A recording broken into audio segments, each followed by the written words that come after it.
अस्सलाम वालेकुम स्टूडेंट्स, कैसे हैं आप सब?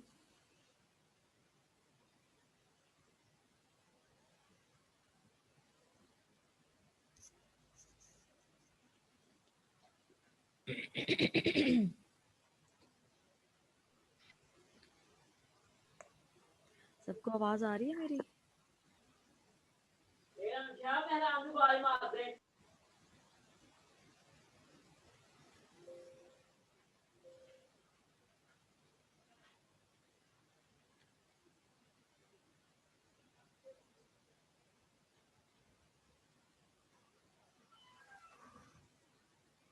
ओके।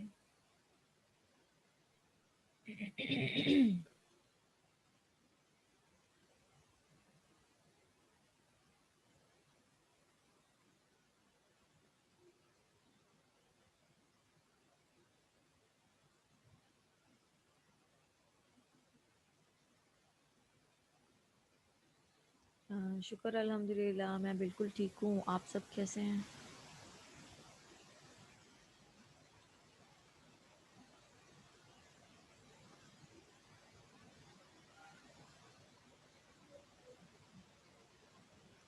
प्रैक्टिकल नोटबुक स्टार्ट कर लिया आप लोगों ने?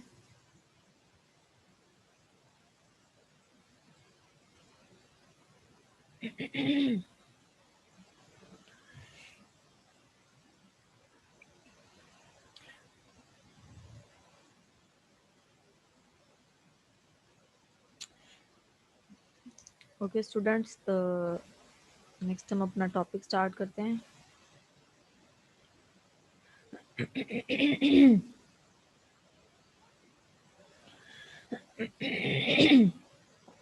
इंटरनल फर्टिलाइजेशन हम पढ़ रहे थे, और इंटरनल फर्टिलाइजेशन में हमने देखा था कि ऐसी फर्टिलाइजेशन जो उनके इनसाइड द बॉडी होती है और आउटसाइड नहीं होगी, उसे हम कहेंगे कि इंटरनल फर्टिलाइजेशन है।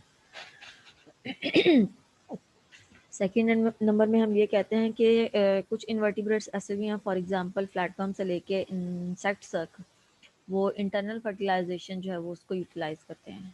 और ये ट्रांसफ़र किस तरह से करेंगे स्पर्म को? फ्रॉम मेल से ये लेके वो फीमेल तक उसको कन्वे करेंगे, और इसके लिए इनमें स्पेशल स्ट्रक्चर्स मौजूद होते हैं जो कि फैसिलिटेट करते हैं ट्रांसफ़र के लिए।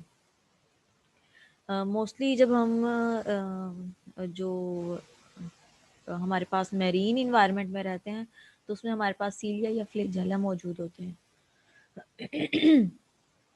लेकिन इस डायग्राम में जो हम इंटरनल फर्टिलाइजेशन के लिए जो स्ट्रक्चर्स होते हैं अगर और चाल है कि चाल वो किस तरह से परफॉर्म होते हैं वो भी हम देखेंगे।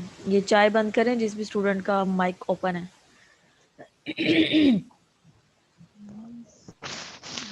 हमने ये देखना है कि सबसे पहले हम मेल में देखेंगे और फिर हम फीमेल में देखेंगे।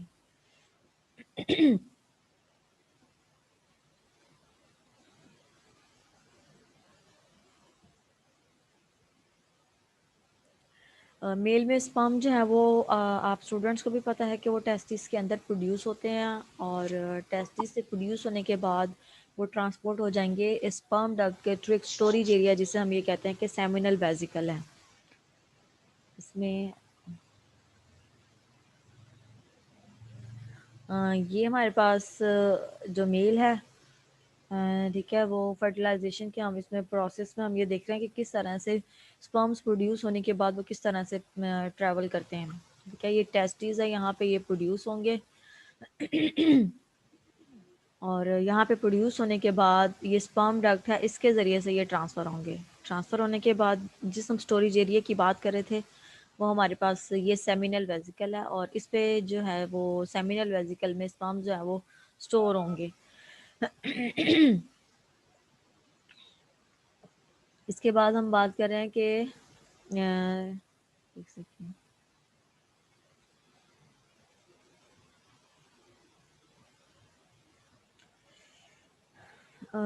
सेमिनल वेसिकल के बाद इसके अलावा कुछ इन्वर्टिब्रेट्स ऐसे हैं, फॉर एग्जांपल इसमें सेफलोपोड्स आ जाते हैं, जो कि क्लास हमारे पास मोलस्क की एग्जांपल है। इसके अलावा स्कॉर्पियंस हैं, लीचीज हैं, और कुछ इंसेक्ट्स की भी क्लासेस ऐसी हैं जो कि इनकॉर्पोरेट करती हैं स्पर्म्स को पैकेट्स के अंदर। ठीक है, और जिन पैकेट्स में वो कार्पोरेट उनको करते हैं, उनको हम ये कहते हैं कि स्पर्मेटोफोर्स। और स्पर्मेटोफोर्स क्या करते हैं कि provide a protective casing for sperm, ठीक है, ये प्रोटेक्ट भी करते हैं, इसके अलावा ये फैसिलिटेट करते हैं ट्रांसफर में लार्ज नंबर ऑफ जो स्पर्म्स होते हैं ये प्रोड्यूस होते हैं, और प्रोड्यूस होने के बाद ये उनकी जो है वो फैसिलिटेट प्रोवाइड करते हैं ट्रांसफ़र के लिए, ताकि एक जगह से दूसरी जगह जाके ये जो फर्टिलाइजेशन का प्रोसेस है उसको कंटिन्यू कर सकें। कुछ स्पर्मेटोफोर्स जो हैं वो मोटाइल होते हैं और इसके अलावा act as a independent sperm carrier. वो इंडिपेंडेंट होते हैं, वो किसी पे डिपेंड नहीं करते, वो स्पर्म को कैरी करते हैं और इस तरह से ये पास करके जो है वो एजैकुलेटरी डक्ट से ये फिर कॉपुलेटरी जो ऑर्गन होता है उसमें ट्रांसफ़र कर देते हैं, ठीक है। हमारे पास एजैकुलेटरी डक्ट में इसमें ये डायग्राम में ये आपको यहाँ पे ये एजैकुलेटरी डक्ट दिखाई गई है।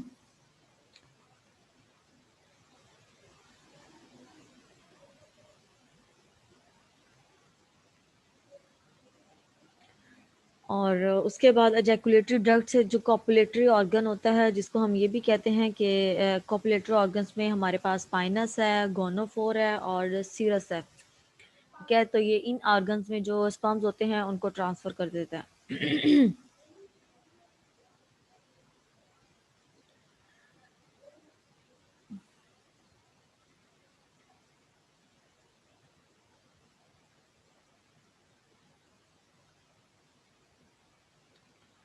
नेक्स्ट हम ये बात करते हैं कि ये जो हमारे पास कॉपुलेटरी ऑर्गन है, इसने is a use as a intromittent structure, ठीक है। इंट्रोमिटेंट स्ट्रक्चर के तौर पे जो है वो यूज़ होता है और इंट्रोड्यूस करेगा स्पर्म को इनटू द फीमेल सिस्टम। जो यहाँ पे हम ये बात करते हैं इंट्रोमिटेंट ऑर्गन जो वो होता है जो कि स्पर्म को ट्रांसफ़र करके जो मेल सिस्टम से फीमेल सिस्टम है वहाँ पे लेके जाता है, ठीक है। इसको हम कहते हैं कि ये इंट्रोमिटेंट स्ट्रक्चर। और इसके अलावा इसमें वेरियस असेसरी ग्लैंड्स भी होते हैं, जिसमें सेमिनल वेसिकल है जो कि फ्लूइड को एक्सक्रीट करेगा। इसके अलावा और मटेरियल्स होते हैं ताकि जो स्पर्म्स होते हैं उनको नरिश रखा जा सके, उनको मॉइस्ट किया जा सके, उनको जो है वो डेड ना होने दिया जाए।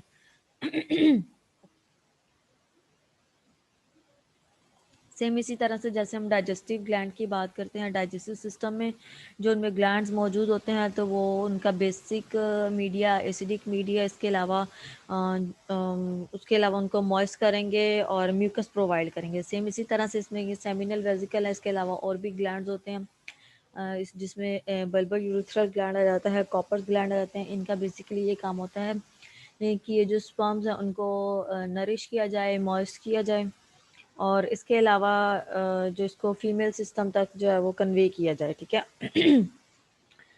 और इसका जो ये जो एक्सेसरी ग्लैंड्स होते हैं मेल्स में अलग होते हैं और फीमेल्स में अलग होते हैं। ये प्रोड्यूस करेंगे सेमिनल फ्लूइड को या फिर स्पर्मेटोफोर्स को।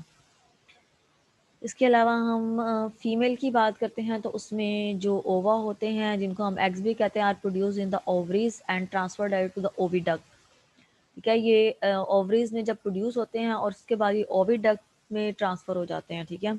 उसके बाद sperm move to the oviduct, sperm जो है वो ओविडक्ट तक मूव करके जो फर्टिलाइजेशन का प्रोसेस होता है इसमें इंटरनल फर्टिलाइजेशन में वो मोस्टली जो है ओविडक्ट में होता है, ठीक है, वेयर दे इनकाउंटर द ओवा एंड फर्टिलाइज दैम।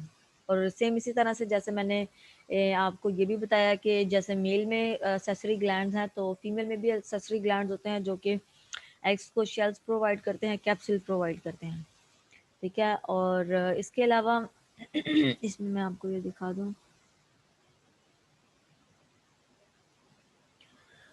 ये जो जिसमें ये पर्पल डॉट्स नज़र आ रहे हैं ये एग्स हैं और ये जो स्ट्रक्चर है ये ओवरी है, ठीक है। ओवरी वो स्ट्रक्चर है जहाँ पे एग्स की प्रोडक्शन होती है, ठीक है। इसमें माइटोसिस और मियोसिस के थ्रू ये एग्स प्रोड्यूस होंगे और उसके बाद ये जो डक्ट है जिसे हम फीमेल में ओविडक्ट कहते हैं और जबकि मेल में हम इसे स्पर्म डक्ट कहते हैं। तो इसमें ये जो ओविडक्ट के थ्रू जो है वो ट्रांसफ़र होंगे एग्स। ट्रांसफ़र होने के बाद ये जो ओविडक्ट है यहाँ पे जो फर्टिलाइजेशन का प्रोसेस है यहाँ पे होगा। या यहाँ पे लास्ट टाइम एक स्टूडेंट ने पूछा भी था कि ये प्रोसेस कहाँ पे होगा और कैसे होगा।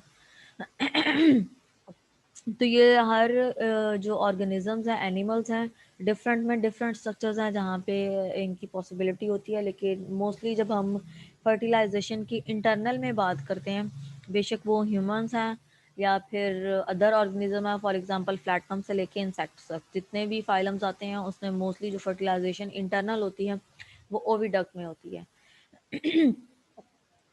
यहाँ पे ये जो है ये एसेसरी ग्लैंड्स हैं, ठीक है, जो कि एग्स को नरिशमेंट प्रोवाइड करते हैं। ये सेमिनल रिसेप्टिकल है और ये विजाइना और गोनोपोर है। सेम इसी तरह से जैसे हम मेल जो सिस्टम होता है उसमें हम बात करते हैं, ठीक है। बाकी इसमें इतनी ज़्यादा डिटेल नहीं है। ये आपका सिर्फ एक ओवरव्यू है कि किस तरह से प्रोसीजर होता है। इसमें ज़्यादा डिटेल होती तो फिर मैं उस ज़्यादा डिटेल से आपको बता देती। उसके अलावा सेक्सुअल रिप्रोडक्शन जो यूजुअली इन्वॉल्व होती है fusion of gametes from a male and a female part, ठीक है। इसमें दोनों की फ्यूजन से ही, मेल और फीमेल दोनों की फ्यूजन से ही फर्टिलाइजेशन प्रोसेस होगी और इस तरह से जो है सेक्सुअल रिप्रोडक्शन के दौरान में इनमें जेनेटिक वेरिएबिलिटी आएगी। नेक्स्ट हम हार्मेफ्रोडिटिज्म की बात करते हैं।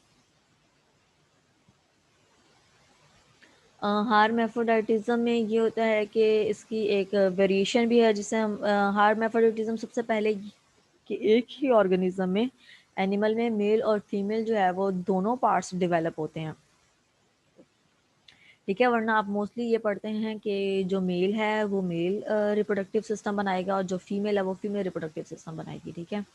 लेकिन जब हम हार्मेफ्रोडाइटिज्म की बात करते हैं, बेशक वो एनिमल्स में हो या प्लांट्स में हो, एक ही एनिमल या प्लांट जिसमें मेल और फीमेल दोनों ऑर्गन्स डेवलप होते हैं, गोनेड डेवलप होते हैं, ये दोनों सिस्टम्स डेवलप होते हैं, उसको हम ये कहते हैं कि वो हार्मेफ्रोडाइटिज्म है। इसमें हम इसकी एक वेरिएशन है या टाइप है जिसको हम आप ये सिक्वेंशियल हार्मेफ्रोडाइटिज्म।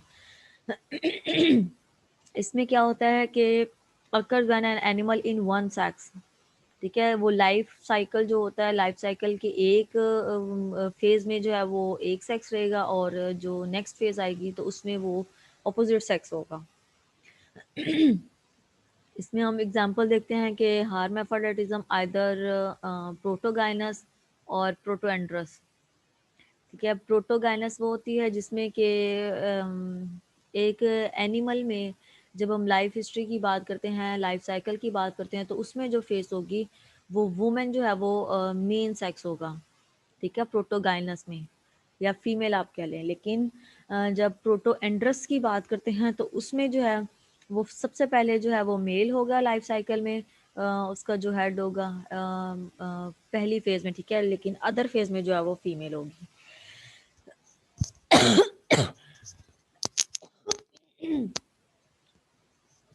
दोनों मिक्स नहीं करने, लेकिन यही सबसे मेन डिफरेंस होता है प्रोटोगाइनस का और प्रोटोएंट्रस का। प्रोटोगाइनस में जो हमारे पास वुमेन है वो सबसे पहले जो है वो लाइफ साइकिल में अपना जो रोल है फर्स्ट फेज में डेवलप होगा सेक्स, और उसके बाद जो डेवलप होगा वो मेल का होगा। लेकिन जब हम प्रोटोएंड्रस में बात करते हैं तो उसमें मेल जो है वो लाइफ साइकिल में फर्स्ट डेवलप होगा फर्स्ट फेज में, और अदर में जो है वो फीमेल होगी। और इसमें हम मोस्टली एग्जांपल ये लेते हैं कि जब सीक्वेंशियल हार्मेफ्रोडिटिज्म की बात करते हैं तो उसमें हम ओस्टर्स की एग्जांपल लेते हैं। उनमें मोस्टली होता है ओस्टर्स, आपको पता है कि जो फाइलम मोलस्क है उससे बिलोंग करता है, ठीक है, उसके मेंबर से। और नेक्स्ट हम ये बात करते हैं कि जो फिशेस में है मोस्टली जो है वो प्रोटोगाइनस होगी। प्रोटोगाइनस में कि उनकी ड्यूरिंग लाइफ साइकिल में जो फीमेल है वो सबसे पहले डेवलप होगी फेज में, और अगर जो अदर फेज आएगी तो उसमें जो है वो मेल डेवलप होगा। बाकी ये जो इसकी डायग्राम्स में जो नेम्स हैं वो आपने देख लेने हैं और इनकी डिटेल भी आपने देख लेनी है। इसके अलावा कि जो चेंज अपेयर होता है ड्यू टू ये अंडर सोशल कंट्रोल होता है, ठीक है। कुछ फिशेस जो है वो टिपिकली लार्ज ग्रुप्स में रहती हैं और लार्ज ग्रुप्स में रह के जो है वो उनमें जो रिप्रोडक्शन होती है वो सक्सेसफुल हो जाती है, ठीक है। और वो लिमिटेड होगी सिर्फ एक या फिर दो जो लार्ज डोमिनेंट मेल्स होते हैं, ठीक है, जिन्होंने कि पूरी जो स्कूल कह लें या उसको लार्ज ग्रुप कह लें, उसको लेके चलना होता है। सेम इसी तरह से जब हम अपनी फैमिली में बात करते हैं तो हमारी फैमिली में पाकिस्तान में मोस्टली जो मेल होता है, और मेल में जब आप फादर की बात करते हैं तो वो हमारे पास डोमिनेंट मेल होता है, ठीक है। उसके बाद आप भाई की एग्जांपल ले सकते हैं, या फिर अदर देन जब फिकलिटी चेंज हो जाती है तो उसमें आप हस्बैंड की एग्जांपल ले सकते हैं। ठीक है। सेम इसी तरह से ये एक लार्ज ग्रुप है, जैसे फादर एक डोमिनेंट मेल है, इसी तरह से फिशेस में जब हम बात करते हैं कि डोमिनेंट एक या दो मेल होंगे और इनका बेसिकली काम क्या होगा कि जितनी भी रिप्रोडक्शन होगी उसमें मेन रोल होगा उनका, ठीक है। ये जितनी भी स्पीशीज़ या ये जो ग्रुप्स बना है वो उन दो डोमिनेंट मेल्स की वजह से बना है। अगर ये मेल जो है वो या तो प्रे हो जाते हैं या फिर रिमूव हो जाते हैं इस ग्रुप्स में से, तो जो फीमेल होती है वो क्विकली जो है वो सेक्स चेंज कर लेती है, ठीक है। वो दूसरा मेल जो है वो उसको डोमिनेट कर लेगी, और उसके अलावा डोमिनेट करने के बाद उसकी फैमिली में जो है वो वही डोमिनेंट रहता है, ठीक है। यहाँ तक समझ आ गई है? कोई बात कुछ समझ ना आई हो तो?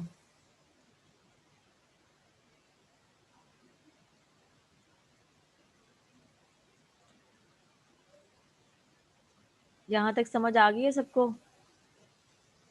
मुझे लगता है आपके कैमरे ओपन करवाने पड़ेंगे, सब लगता है सो रहे हैं। जी मैम आ गई यहाँ तक। अच्छा।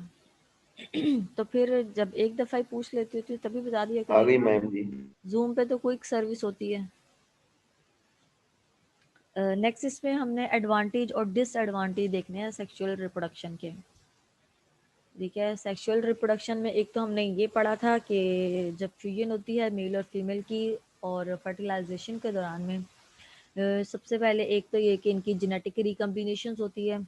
जैसे कि आपको भी पता है कि जेनेटिक रिकम्बिनेशंस के दौरान में जो वेरिएशंस आती हैं वो होती हैं, ठीक है, जिसे आप क्रॉसिंग ओवर भी कहते हैं। नेक्स्ट हम इसमें ये बात करते हैं कि जैसे जैसे इनकी जेनेटिक डाइवर्सिटी या वेरिएबिलिटी जो होती है वो बढ़ती जाती है तो इनमें जो सर्वाइवल के चांसेस होते हैं वो इंक्रीज़ करते हैं, ठीक है।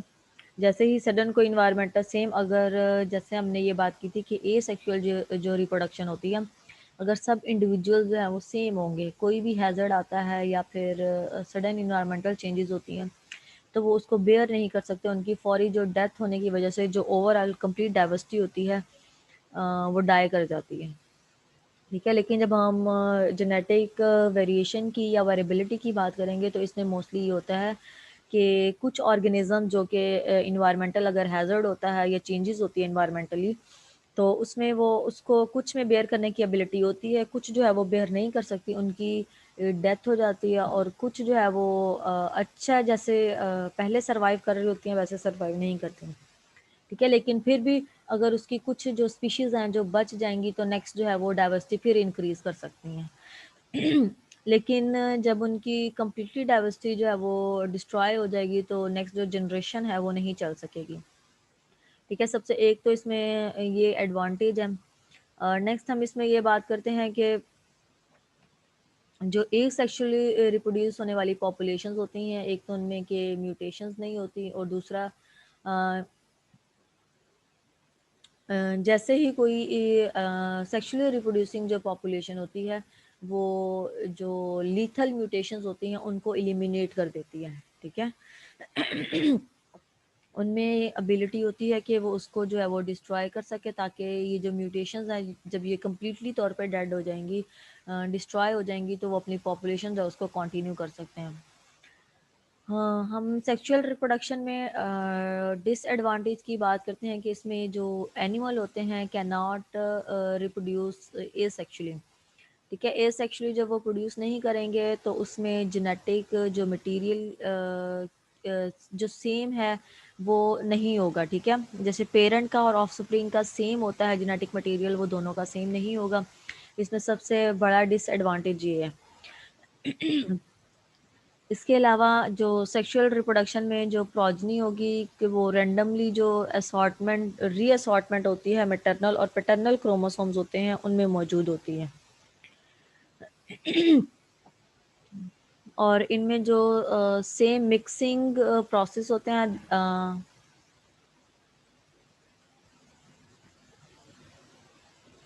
मैम एक्सक्यूज मी मैम, ये थोड़ा सा जो एडवांटेज है सेक्सुअल रिप्रोडक्शन का, मैम जी ये तो फिर ये सही नहीं हुआ अगर वो सेक्सुअल रिप्रोडक्शन वालिदैन से मुख्तलिफ है कि नेक्स्ट जनरेशन में। जी जी मैम, वो जो उनकी कम्बिनेशन मुख्तलिफ है क्रोमोसोम का, तो फिर मैम ये थोड़ा सा एडवांटेज हुआ कि डिसएडवांटेज हुआ? एडवांटेज इस तरह से होता है ना कि उनकी मैंने इसमें एडवांटेज में आपको ये बताया है कि अगर सेक्सुअली में ये होता है कि कोई भी इन्वायरमेंटल हैज़र्ड आता है, ठीक है। जैसे हमारे इम्यून सिस्टम जो होता है, किसी में एबिलिटी होती है कि उसको बेयर कर सके और किसी में नहीं होती, ठीक है। किसी को जल्दी टेम्परेचर हो जाता है, किसी को लेट होता है, ठीक है। सेम इसी तरह से इम्यून सिस्टम में एबिलिटी होती है, सेम इसी तरह से ही सेक्सुअल जो प्रोड्यूस होते हैं उनमें जेनेटिक वेरिएबिलिटी होती है, ठीक है। जब उनका जेनेटिक मटेरियल डिफरेंट होगा तो उनमें वेरिएबिलिटी ज़्यादा होगी। जब सेक्सुअली रिप्रोड्यूस से ए सेक्सुअली से जब सारे इंडिविजुअल सेम होंगे, फॉर एग्जांपल एक फ्लड आता है तो सब में जो बेयर करने की एबिलिटी है वो सेम है, ठीक है। वो उसको जो है वो या कोई डिजीज़ होती है जैसे माइक्रो ऑर्गेनिजम्स की वजह से होती है या बैक्टीरिया वायरसेस की वजह से होती है, तो वो उसको बेयर नहीं कर सकेंगे और वो कम्प्लीटली तौर पे पूरी पॉपुलेशन जो है वो डाई हो जाती है, ठीक है। ये जो हम ए सेक्सुअली की बात कर रहे हैं कि ये उसके लिए डिसएडवांटेज है। जब पूरी पॉपुलेशन ही ख़त्म हो गई तो उसका नामो निशान ही मिट जाएगा। लेकिन सेक्सुअली में हम ये बात करते हैं कि उसमें से कुछ जो स्पीशीज़ हैं वो मर जाएंगी और कुछ जो है वो बच जाएंगी। जो बच जाएंगी वो नेक्स्ट पॉपुलेशन को लेके चलेंगी, ठीक है। लेकिन जब वो अगर बचेंगी नहीं तो वो पॉपुलेशन को लेके कैसे चलेंगी, ये हमारे पास एडवांटेज है, ठीक है। जी मैम। ठीक है, ये हमारे पास एडवांटेज है। लेकिन डिसएडवांटेज में हम इसी बात को लेते हैं कि जब जेनेटिकली उनका मटेरियल जो है वो डिफरेंट होगा, मटेरियल डिफरेंट होने की वजह से वो जो प्रोजनी होगी वो अपने पेरेंट के साथ जो है वो मिल नहीं पाएगी, ठीक है। उनकी जो जेनेटिक मटेरियल भी सेम नहीं होगा और बाय नेचर कैरेक्टर्स वो सारे डिफरेंट होंगे। जैसे हम इसमें बात करते हैं ह्यूमंस में कि जो करेक्टर्स की बात करते हैं कि ये बिल्कुल अपने माँ पे गया है या अपने बाप पे गया है या इस तरह के इसके बहुत फर्मा बरदार है, ठीक है। वो फिर ये ए सेक्सुअली में ये होता है कि वो सेम ट्रांसफ़र होती हैं बच्चों में भी। लेकिन जब हम सेक्सुअली की बात करते हैं, जब जेनेटिक मटेरियल्स डिफरेंट होंगे तो अगर बाप में जो है वो तमीज़ होगी तो जो बच्चा होगा उसमें जो है वो बदतमीज़ी होगी, ठीक है। ये इसका डिसएडवांटेज है, समझ आई? जी जी, आगे सुन। ठीक है, इसमें ये बात थी सारी। और इसके अलावा ये कह रहे हैं कि in addition many of the gametes that are release are not fertilized and leading to a significant waste of metabolic effort, ठीक है। कि इतनी मेटाबॉलिकली ज़ाहिर है जो इंडिविजुअल्स हैं, हम वर्टिब्रेट्स की बात करते हैं कि उनके जो मेटाबॉलिक रेट्स होते हैं वो हाई होते हैं, ठीक है। वो इसी मेटाबॉलिक एफर्ट को यूज़ करते हुए जो फर्टिलाइजेशन है उसमें मेन रोल करते हैं और गैमेट्स की फ्यूजन करवाते हैं, ठीक है। लेकिन अगर फर्टिलाइजेशन नहीं होगी तो जो ये जो मेटाबॉलिक उन्होंने एफर्ट की होगी वो सारी वेस्ट हो जाएगी। ठीक है, ये एक ही बात को दोनों को डिफरेंट एंगल से देखा गया है, लेकिन ये इसका एडवांटेज भी है और डिसएडवांटेज भी है सेक्सुअल रिप्रोडक्शन का। इसमें ये हो गया। ओके, नेक्स्ट आपको इसमें एक मैं बात बता दूं एस्ट्रस साइकिल की। अम, जो फर्स्ट एनिमल्स हैं, ठीक है, उनमें जो एवोल्यूशन होती है और जो बेसिक यूज़ ऑफ मेल और फीमेल गैमेट्स है वो प्रिजर्व्ड हो जाता है, ठीक है। इसके अलावा जब हम वर्टिब्रेट्स एवोल्यूशन की बात करते हैं तो इसमें क्लोज लिंक डेवलप होता है between the reproductive biology and sexual behaviour. ये जो सेक्सुअल बिहेवियर है और रिप्रोडक्टिव बायोलॉजी है ये दोनों एक दूसरे से को रिलेट करते हैं, ठीक है। लेकिन इसमें जो आपका ओवरऑल प्रोसीजर है ना, ये जो आपका चैप्टर है इसमें इतनी ज़्यादा डिटेल नहीं है। लेकिन इसमें फिर मैं आपको ये बताती कि जो किस तरह से ये दोनों आपस में रिलेट करते हैं, ठीक है। इसके अलावा इसमें जो रिप्रोड्यूसिंग की जो एबिलिटी होती है वर्टिब्रेट्स में, वो ज़्यादातर जो है वो डोमिनेट होती है, ठीक है। इसमें हम मोस्टली सेलेमोन जो स्पीशीज़ हैं, ठीक है, उनका स्पॉनिंग रन भी पढ़ेंगे। और इसके अलावा मैनी मैमल स्पीशीज़ हैं। हम जब एस्ट्रस साइकिल की बात करते हैं तो उसमें हीट या एस्ट्रस साइकिल की, ये मोस्टली जो वर्टिब्रेट मैमल्स होते हैं ये उनमें होता है, ठीक है। और वर्टिब्रेट मैमल्स में होगा, लेकिन एक्सेप्ट ह्यूमंस के, ठीक है। और उनमें नहीं होगा, लेकिन बाकी जितने भी हमारे पास वर्टिब्रेट्स मैमल्स हैं ये उनमें होगा। ये एक ही साल में जो इसका टाइम होता है, जो ड्यूरेशन होता है वो सेम होता है। एक सेकेंड।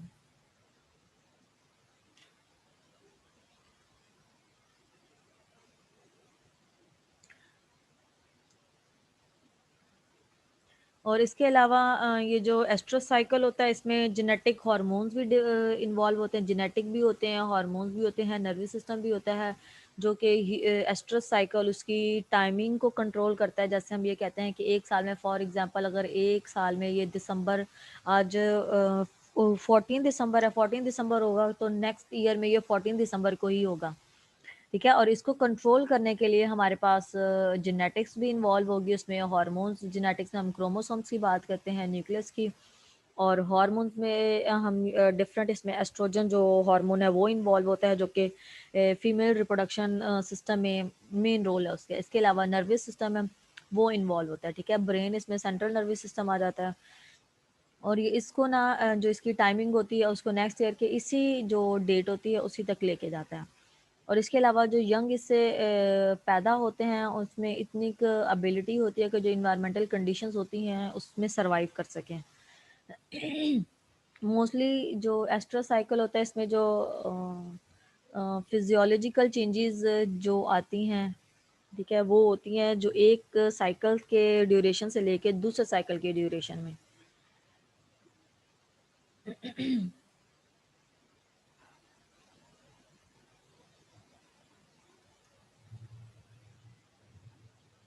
ठीक है, यहाँ तक आपको समझ आ गई है?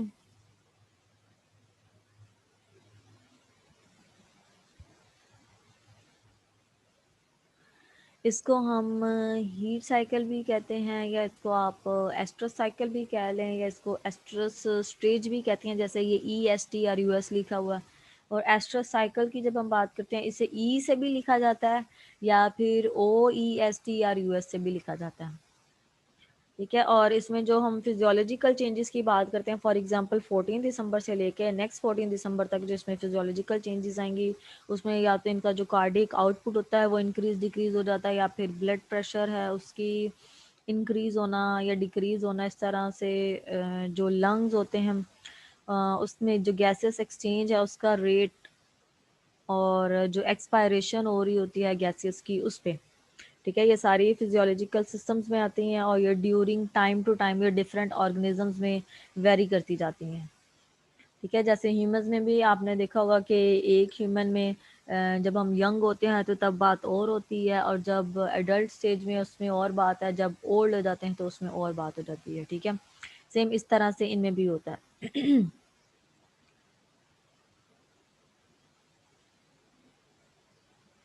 ओके स्टूडेंट्स, एक तो पहली बात आप लोगों ने अपनी अटेंडेंस जो है वो क्लास का ग्रुप है उसमें मार्क करनी है। और दूसरा ये कि ये जो आपकी क्लास की टाइमिंग है इसमें आपकी जो 10 मिनट है वो उससे पहले हुआ करे, क्योंकि मेरी जो लाइट है ना वो 10 बजे चली जाती है, ठीक है।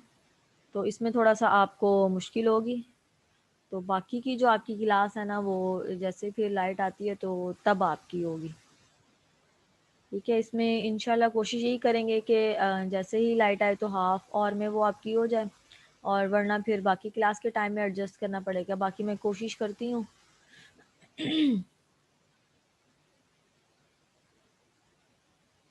ठीक है, अगर यहाँ तक आपको कोई क्वेश्चन पूछना है तो आप पूछ लें।